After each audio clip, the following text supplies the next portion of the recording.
Hello friends and welcome back to our tutor. मैं हूं इमरान सी love Photoshop की। आज की इस क्लास के अंदर हम लोग डिस्कस करने वाले हैं बर्न टूल, डॉज टूल और स्पंज टूल। तो इसके अंदर मैं आज डायरेक्टली आपको जो है एग्जाम्पल के ऊपर ही काम करके दिखाऊंगा और आपको बताऊंगा कि ये तीनों टूल हम कहाँ कहाँ पे यूज़ कर सकते हैं।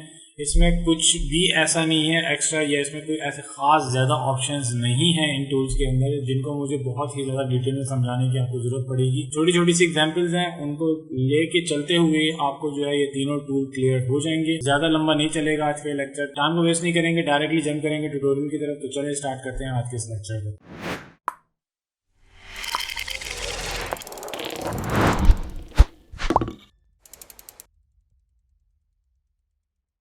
यहाँ पर फोटोशॉप के अंदर हमारे पास जो है जैसे ही लेफ्ट हैंड साइड के जो टूल्स हैं इसी के अंदर आपको यहाँ पे तीनों के तीनों टूल्स मिल जाएंगे, जिसका शॉर्ट की जो है वो ओ का बटन जब आप प्रेस करोगे एक्टिव हो जाएगा। तो सबसे पहले हम लोग चलते हैं बर्न टूल के ऊपर और उसका जो शॉर्ट की है वो आप यहाँ चेक कर रहे होगे कि ओ का बटन जब आप प्रेस करते हो अपने कीबोर्ड से तो आपका जो भी एक्टिव टूल होगा इन ग्रुप्स के अंदर से वो डस्ट टूल भी हो सकता है, वो बर्न टूल भी हो सकता है, वो स्पंज टूल भी हो सकता है।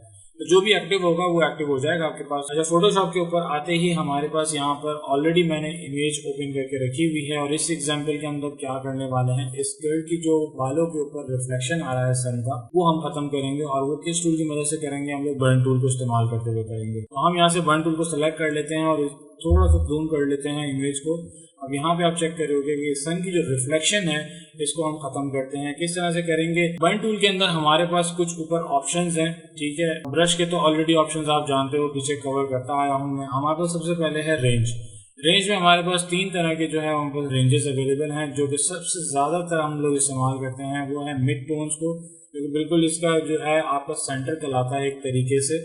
तीनों की तीनों रेंजेस का एक सेंटर आप कह सकते हो। आप चाहो तो हाईलाइट्स को भी यूज कर सकते हो, शेडोज को भी यूज कर सकते हो। तीनों का डिफरेंट यूज है, लेकिन ज्यादातर जो हम यूज करते हैं वो मिड टोन्स होती हैं, ठीक है।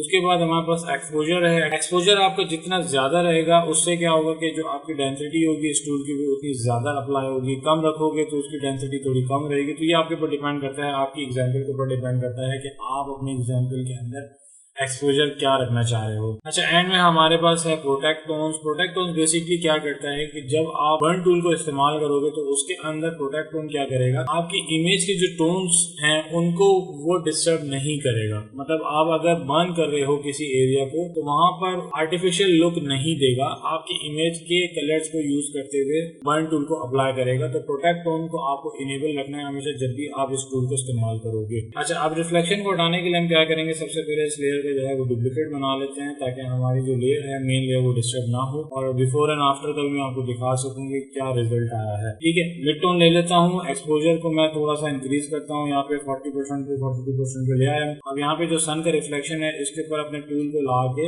और इसके ऊपर बार बार जो है मैं थोड़ा सा ब्रश से पेंट करने की कोशिश करूंगा। जितना दफा मैं पेंट करता जाऊंगा तो आप यहाँ चेक करोगे कि वो जो रिफ्लेक्शन है ना सन की वो यहाँ से खत्म होती जा रही है। हर इमेज की अपने डिफरेंट डेंसिटी होंगे, डिफरेंट कलर टोन होंगे, तो हर जगह पे आपको थोड़ा सा खुद देखना पड़ेगा कि कितना जो है हार्डली मैंने ब्रश को अप्लाई करना है या कितनी दफा जो है ब्रश के ऊपर क्लिक करके मैंने उसको अप्लाई करना है। तो ये आपको अपनी इमेज के हिसाब से करना पड़ेगा। मैं यहाँ पे क्या कर रहा हूँ कि बार बार जो है अपने माउस का क्लिक दबा दबा के इस ब्रश को अप्लाई कर रहा हूँ, तभी जाके जो वो सन का शेड है वो यहाँ से खत्म हो रहा है, वरना एक दफा क्लिक करने के ऊपर वो खत्म नहीं होगा, ठीक है। तो ये जाहिर सी बात है, आपको खुद ब खुद देखना पड़ेगा किस जगह पे किस कलर टोन के ऊपर मुझे किस टूल को कितना ज्यादा डेंसिटी के साथ अप्लाई करना है या कितनी दफा मुझे उसको अप्लाई करना है, एक्सपोजर कितना रखना है, कितना कम करना है, ये आपके ऊपर डिपेंड करता है। आप जितना ज्यादा रखोगे उतना आपको जो है जल्दी रिजल्ट मिलेगा, लेकिन उससे बाज़ औक़ात होता है कि आपकी इमेज भी डिस्टर्ब हो जाती है। ये आपको खुद जज करना पड़ेगा कि कहाँ पर मुझे एक्सपोजर कितना ज्यादा रखना है, कितना कम रखना है, ठीक है। तो आप मुझसे इमेज के हिसाब से उसको चेक कर सकते हैं। यहाँ पे आप चेक कर रहे होगे कि मैं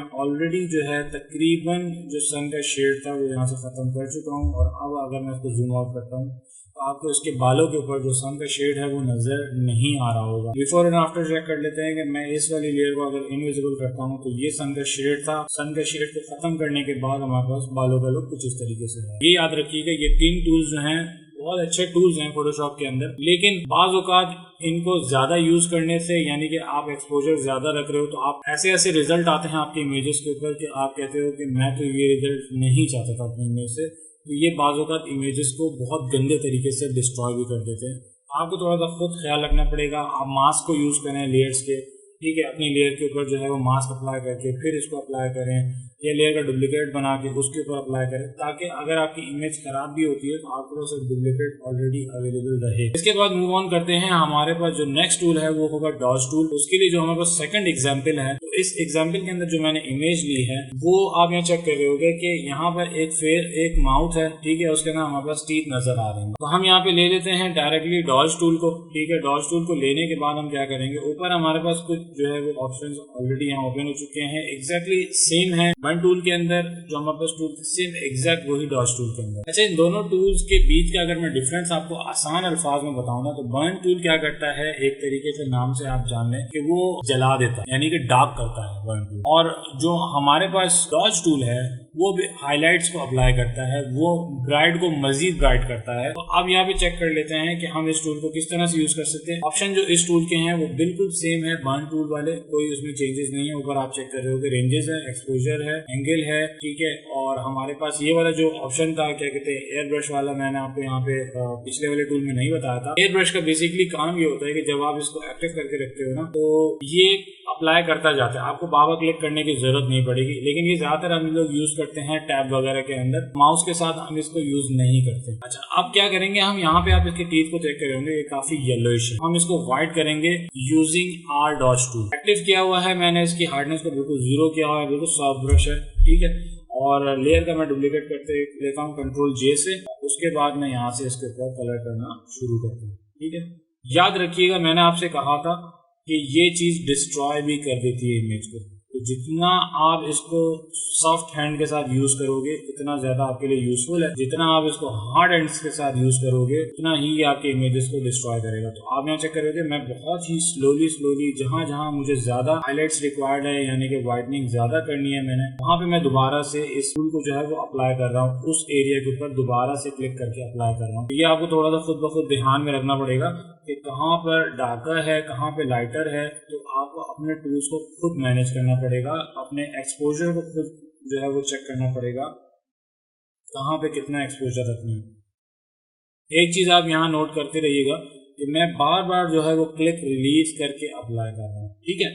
तो ये देखिए 2 मिनट के अंदर मैंने क्या किया कि जो इसके येलो टीथ थे वो बिल्कुल हम लोग व्हाइट कलर में, व्हाइट टोन में लेके आ चुके हैं। अब इसको कोई बोल नहीं सकता कि इसके जो टीथ थे वो पहले येलो टोन में थे। बिफोर एंड आफ्टर इसका चेक कर लेते हैं, और बिफोर एंड आफ्टर में आप चेक करोगे कि पहले कितने येलोइश थे और अब कितने व्हाइट हो गए। लेफ्ट हैंड साइड पे आप चेक करोगे, ये वाला टीथ जो है वो थोड़ा सा डिस्टर्ब है, डार्कर आ रहा है, तो इसको थोड़ा सा एडजस्ट कर लेंगे, ब्रश को छोटा करेंगे और यहाँ पर इसके हाईलाइट्स को दोबारा से कलर करेंगे, ठीक है।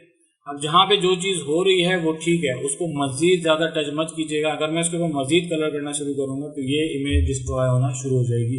थोड़ी बहुत डिस्ट्रॉय हो गई है, लेकिन मजीद मैं अगर इसके ऊपर टोन अप्लाई करता जाऊंगा, एक और ज्यादा जो है हमारे डॉज टूल को अप्लाई करता जाऊंगा, तो ये और जो है डिस्ट्रॉय कर देगा इसको, ठीक है। तो इसके लिए फिर आप मजीद कुछ और ट्रिक्स यूज कर सकते हो, लेवल्स यूज कर सकते हो, कर्व्स यूज कर सकते हो, अपना वाइट कोई भी ब्रश है उसको इस्तेमाल करके इसको एडजस्ट कर सकते हो। बहुत सारी चीजें हैं जिनको यूज करके इसको फिक्स किया जा सकता है।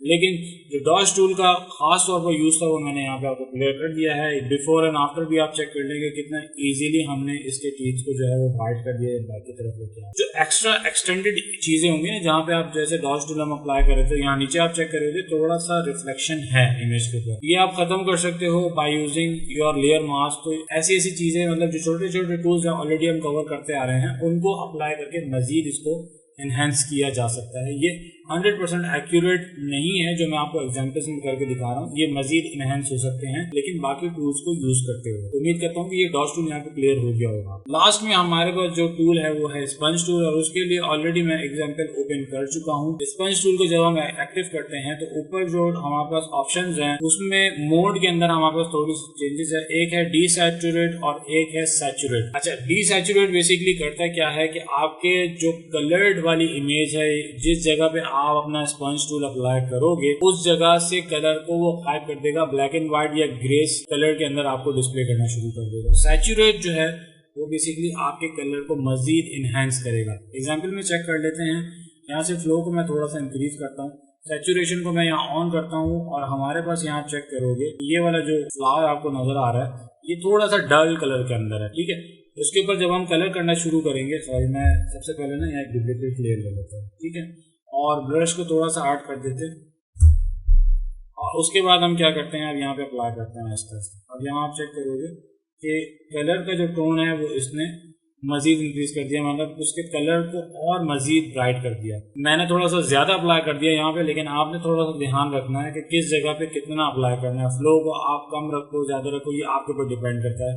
थोड़ा सा और मजीद चेक करते हैं, जैसे ये लीव्स हैं, ठीक है, अगर मैं इनके ऊपर कलर करता जाऊंगा तो आप यहाँ चेक करोगे कि ये कलर्स ब्राइट हो रहे हैं मजीद। अभी मैं आपको बिफोर एंड आफ्टर भी चेक कराता हूँ ये मजीद कलर किस तरीके से ब्राइट। ये हो गया हमारा काम। अब इसके बाद जब हम बिफोर एंड आफ्टर आप चेक करोगे तो देखो कितना ज्यादा इसने ब्राइट किया। थोड़ा सा जो कलर टोन्स डिस्टर्ब हो रहे हैं ना, ये आपको खुद जो है वो थोड़ा सा एडजस्ट करना पड़ेगा, अपने फ्लो को एडजस्ट करके, अपने ब्रश की सॉफ्टनेस और हार्डनेस को मैनेज करके। मैं सिर्फ आपको यहाँ पे ऑप्शंस बता रहा हूँ, इन टूल्स का जो काम है वो बताने की कोशिश कर रहा हूँ। अब आ जाते हैं हम लोग इसके बाद जो सेकंड चीज है वो है डीसैचुरेट। डीसैचुरेट बेसिकली क्या करेगा, कलर जो है वो बिल्कुल ही गायब कर देगा। अब जैसे ये वाला कलर फ्लावर है आपका, मैं इसके ऊपर 2-3 दफा ब्रश से कलर करता हूँ, आप यहाँ चेक करोगे कितना ग्रे स्केल मोड पे ले गया, उसको ब्लैक टोन की तरफ ले गया, कलर इसने बिल्कुल एलिमिनेट कर दिए। तो अगर मैं बिफोर एंड आफ्टर आपको चेक कर रहा हूँ तो आप यहाँ चेक कर रहे होगे कि डीसैचुरेट क्या कर रहा था और सैचुरेट जो है वो क्या कर रहा था। ये बेसिकली यूज था इन तीनों टूल्स का, और उम्मीद करता हूँ कि तीनों टूल्स आपको क्लियर हो गए होंगे। मैंने अपनी पूरी कोशिश की है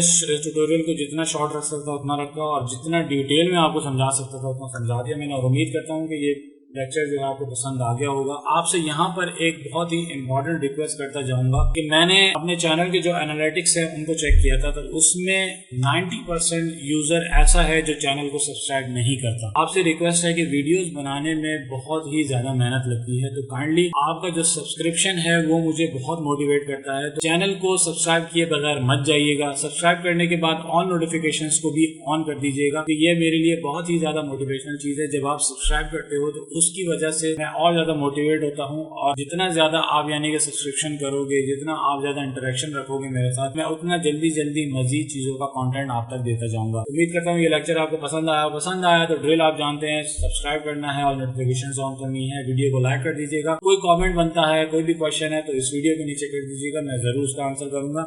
मिलते हैं नेक्स्ट लेक्चर के अंदर, तब तक के लिए टेक केयर, अल्लाह हाफिज़।